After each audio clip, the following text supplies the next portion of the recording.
Annapolis Valley in Nova Scotia, but this is where it all began. 10,000 Acadians were exiled from Atlantic Canada during the 1755 deportation. They lost their land and their livestock, but no one could take their culture. It wasn't biological genocide, but it was certainly an attempt to annihilate the culture. Neil Boucher is an Acadian scholar in Nova Scotia. The Acadians that finally ended up in Louisiana after 1763 stayed in their enclaves and stayed French and stayed Acadian with certain variations which made them Cajuns, but they did stay like that for quite a while through the 19th century. Maybe isolated, yes, but they did manage to preserve. The intent of the exile of the Acadians was to disperse them such that there would not be any longer a society that considered itself Acadian.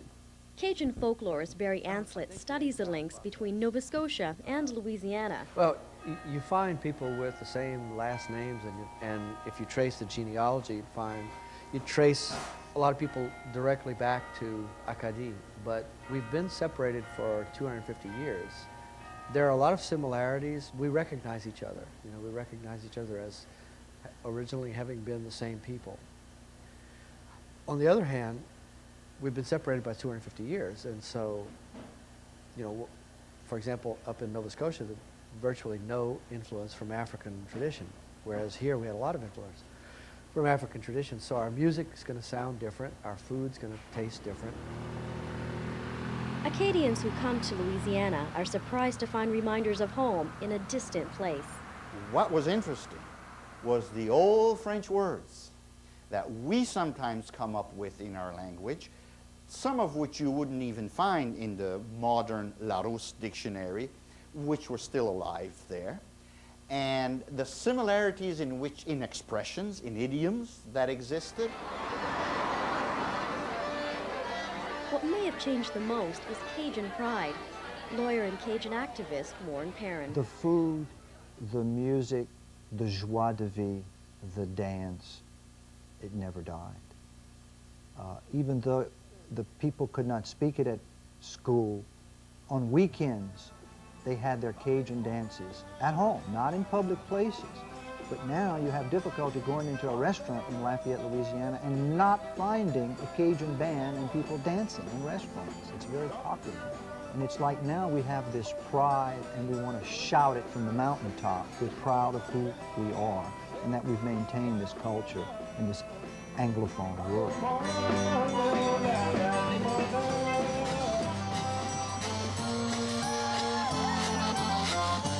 Nothing is less Anglo than the Cajun Courrier de Mardi Gras Festival.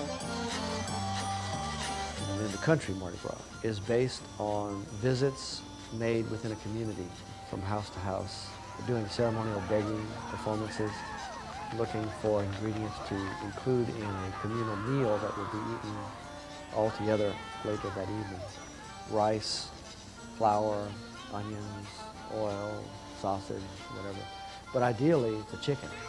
And most ideally, it's a live chicken that you have to catch on the run with a mask on, looking through little tiny eye holes, and with a hat that sometimes goes 2 or 3 feet over your head. And it's not easy to catch a chicken under the best of circumstances, and it's even harder to catch them under those circumstances. The celebrations are different, and so is Cajun cuisine. Acadians aren't used to jambalaya or alligator. That difference is easily explained. I mean, you can grow rice and sugar in Louisiana, you can't grow rice in Nova Scotia and in New Brunswick. So that difference is what we call geographical determinism. A gumbo is a perfect example of the fusion, the cultural fusion that happened here in South Louisiana. On the one hand, gumbo comes from the African word for okra. It's a soupy dish that was made originally by browning okra and creating a brown sauce base. The problem with that is that okra grows in the summertime. And there was this French practice of making a roux, browning flour in oil to make a brown base. So they made a brown base with the flour instead of the okra and put onions and bell pepper and celery and whatever other stuff they would put, chicken or seafood, to make a gumbo, and that way they could have it in the wintertime. What's good about Louisiana, we have a real culture. It's not Disneyland, it's not plastic, it's real. What you see is what you get.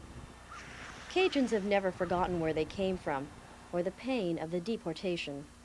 It's a common history, a common experience. You know, we're all, in a sense, children of the exile experience. I just bought a piece of land near Church Point, Nova Scotia. I was born in Church Point, Louisiana. I bought it from a guy named Arnold Como. I mean, it's like somebody who could be from here, you know? And one of the interesting things about buying that piece of land was that, you know, 250 years ago or so, 225 years ago, my ancestors were exiled brutally, criminally from Nova Scotia.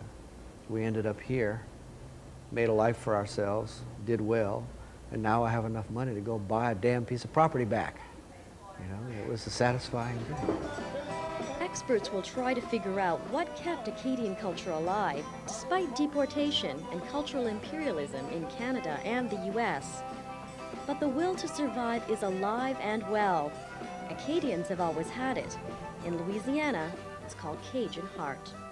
Sonia Varma, CBC News, Lafayette, Louisiana.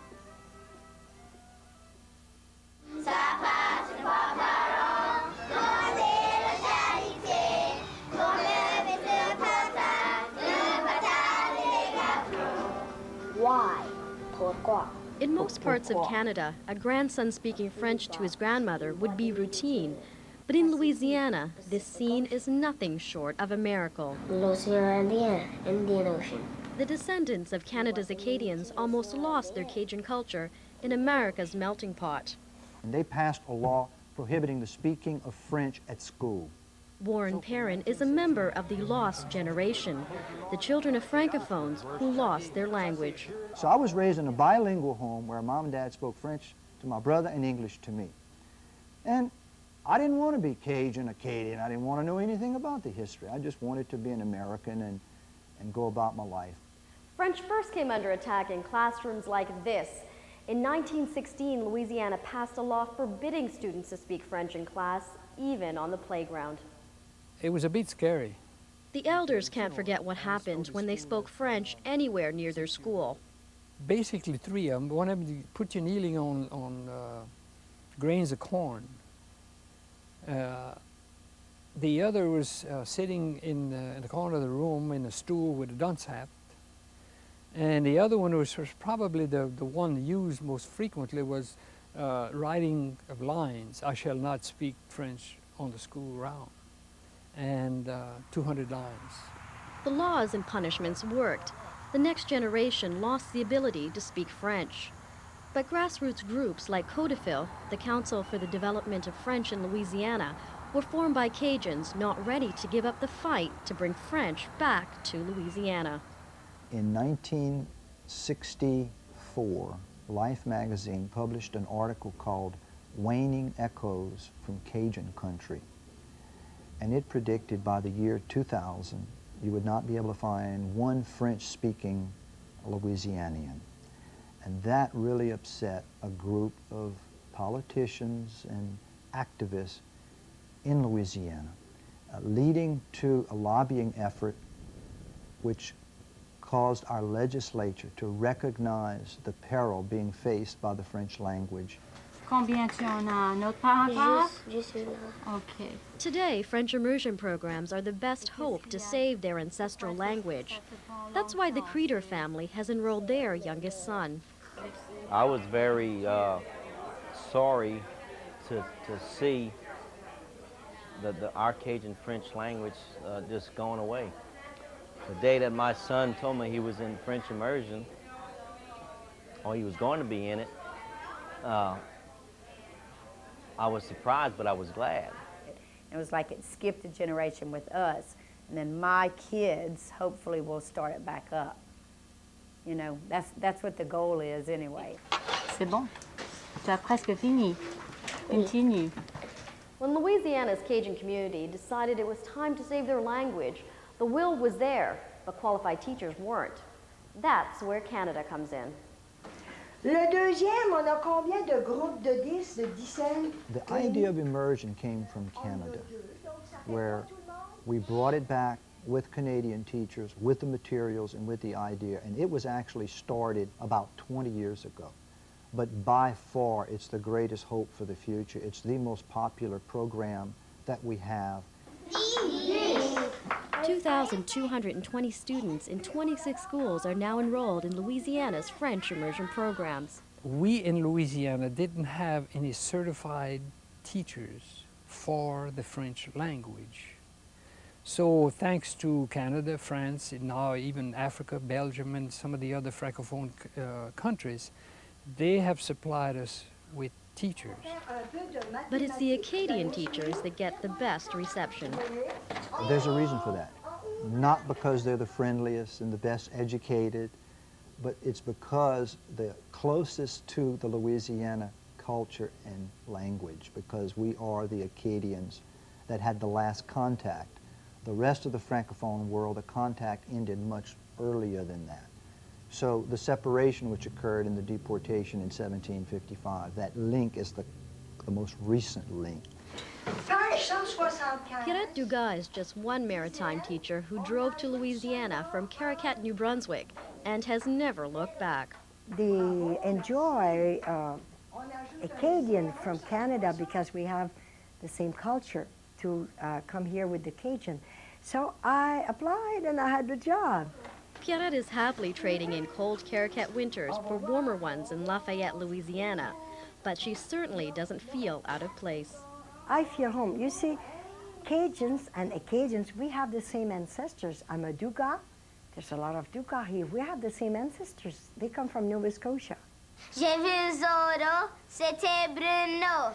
J'ai vu Astérix, c'était Félix. I love them, to hear them speak French, even everybody, because their French is simple vocabulary, but so colorful.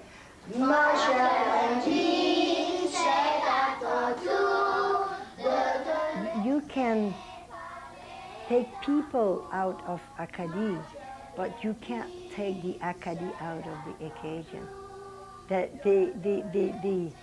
They miss that one, okay? A fundamental one, they miss that one. The older generation has an emotional commitment to French immersion. Taylor Creeder's grandparents love nothing more than talking to their grandson after school in the language they lost. It's mostly accident things, or you punish at school or stuff like that. It's not a long conversation.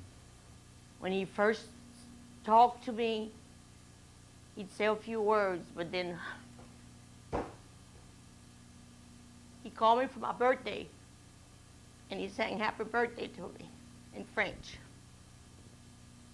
And I cried then. You see, the grandparents, they cry because I don't think we can take a language out of a culture. It's part of it. So for a long time, they thought it was lost. Écrire, étudier. Can French be saved in Louisiana?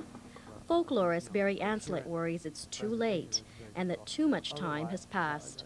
The numbers are falling so fast that one wonders if we can regenerate this, because it would have to be regenerated at this point. But we have to operate as though it were possible, because to do otherwise would be to disrespect what got us to this point.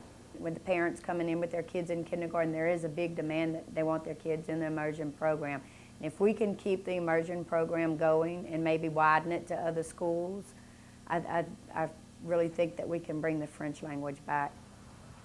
You don't have to look far for signs of the Cajun restoration.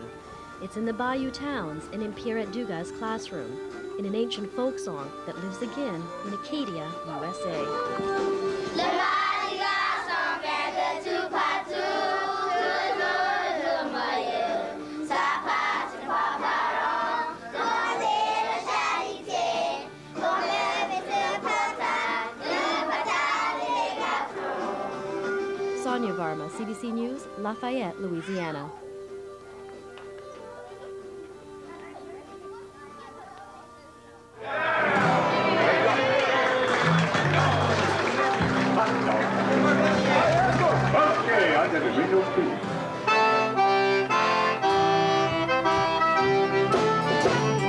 Call him the King of Cajun. D.L. Menard knows how to work the guitar and the crowd. Menard's been playing Cajun music for more than half a century. He was hooked after he heard his uncle playing. I went to the practice session. Well, boy, I fell in love with the guitar. In 1949, Menard bought his first guitar for $11, and the rest is musical history. He's a presidential performer, a Grammy nominee. And thanks to this song, La Porte en Arrière, or The Back Door, Menard is a Cajun music legend. I am considered a legend in the eyes of the people, but I never see myself there like that. But Menard was playing Cajun music long before Cajun was cool. In 1949, I joined the band, mainly to sing Hank Williams songs, because our music had died down. It wasn't too popular no more, and a Cajun band had to be able to play country and western. That changed, and is changing still. The music that came from the swamp and the bayou is enjoying a resurgence, with a new generation picking up the accordion and the fiddle. Faux Follet is a Cajun sensation. They're Louisiana's only all-teen Cajun band. These 6 young musicians met through French Immersion, a program that's given Cajun music a big boost. When I was in the French Immersion program, we'd hear it in class sometimes, and I'd hear it a lot. And since it was in French, you know, it kind of appealed to me, because since I could speak French.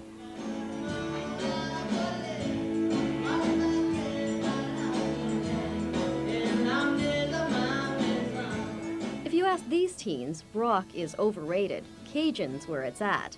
Ashley Hayes says other teens are slowly catching on to this. It's not like our whole school's running out to play Cajun music, but there's a lot of people that, like, most people's parents who play music, their children end up playing music, so there's a lot of them. Whenever a lot of them do hear it, they like it. I mean, most of my friends think it's pretty neat. Faux Follet is introducing Cajun music to new audiences. The band's being featured in Billboard magazine. They're performing all over the States and have even played before D.L. Menard. He was impressed.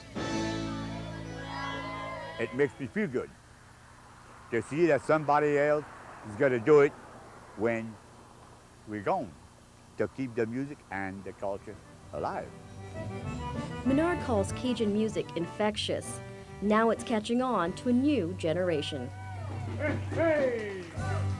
Hot diggity dog! Sonia Varma, CBC News, Lafayette, Louisiana.